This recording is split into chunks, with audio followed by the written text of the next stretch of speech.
Hi, my name is Kenneth Coulter, and today I will be teaching you how to restring a guitar. There are only two things that you absolutely have to have for this. One is a guitar, and the other is a set of strings. Things that you don't need, but that will help make this go much quicker, is a tuner, something to clip your strings with, and a peg winder. I usually change the strings when these three right here start to feel rough and coarse from all the dirt and grit and DNA that starts to build up over time. Good new fresh set of strings will be nice and slick and allow you to slide real easy. Okay, the first thing you're going to want to do is to loosen all of your strings, because you don't want them to be super tense when you snip them, because they can fly everywhere. I had a guitar teacher who one of his friends actually got a slice in the face from a string because he didn't loosen these beforehand. So you take your peg winder and just loosen all of the strings.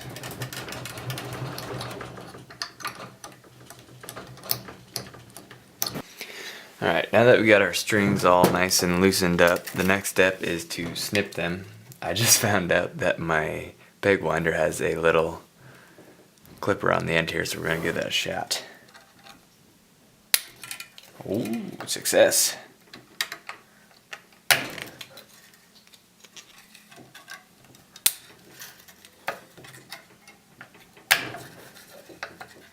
Alright, now that we got the strings clipped, we just feed them through the back here and pull them out. And this side's a little bit trickier, but basically you just want to pull on these until they come out. Sometimes you're going to have to wrap it around a couple more times if you didn't get it all the way untangled the first time, but it shouldn't be too difficult.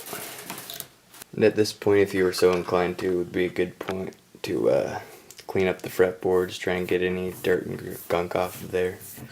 And this is the first time I've ever used this particular set of strings, and one thing that was kind of cool is that they tell you what number the string is, as opposed to the gauge of the wire, which would make it much easier for a first time person to change these. Okay, the first string I always start with is the 6th string. It should be the thickest string in your set, and it goes right through here. And whether you're left-handed or right-hand, the thickest string should be the one closest to you when you're playing. After I do the 6th one, I usually jump across to the other side, which would be number 1. In this case, it should just be your lightest gauge. And then, just as a better look here, these are the holes that you feed each string through. And you pull it all the way through and line it up inside the saddle here. Once you get the string through the bridge and placed in the saddle, you want to come down to this end, and each one of these has a hole in them. And I know it's hard to see on the camera, but it's a black guitar with black hardware, so bear with me a little bit. The order it would go would be 6, 5, 4, 3, 2, 1 on this guitar. There are other style of guitars where they'll all be on this side of the headstock, in which case it would be 6, 5, 4, and then it'd be 3, 2, 1 farther down. Your lowest string should always be the closest one here.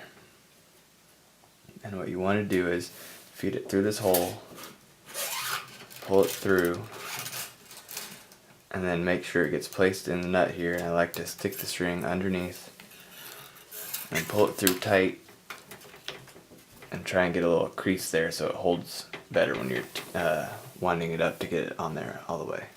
And then when you've repeated that process for all the strings, it should look something like this down here, and then a giant mess of strings down this end. After you've got your guitar completely stringed, the next step in the process is to tune it.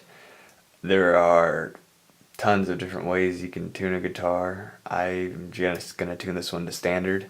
This is a snark. It measures the vibrations through the body of the guitar in order for you to tune it, and it's just very handy to have, so I recommend highly anyone out there to get this.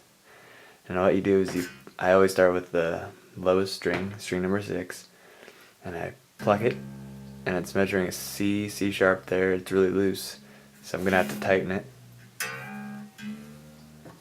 And now it's at a D, and it keeps going higher and higher, and there it says E, And what I want to do is get it so that that little bar goes right into the middle.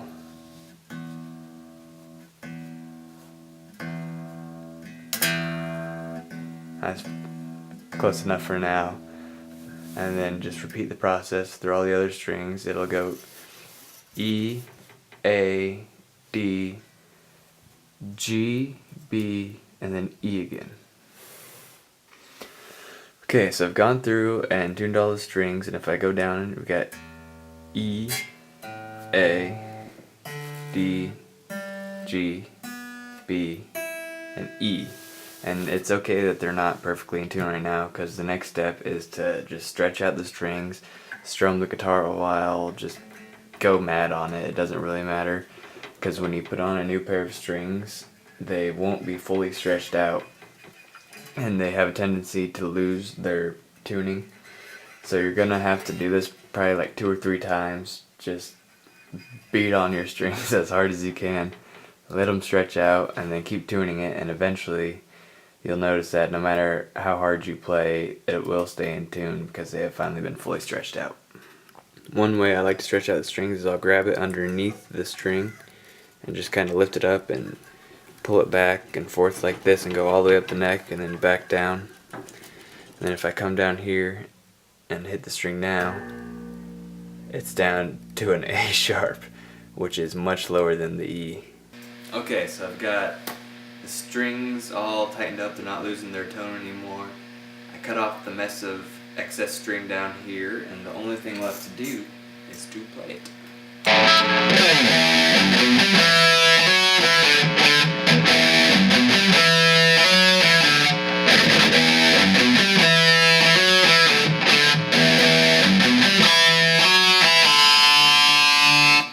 There you go. You know how to change strings on the guitar now.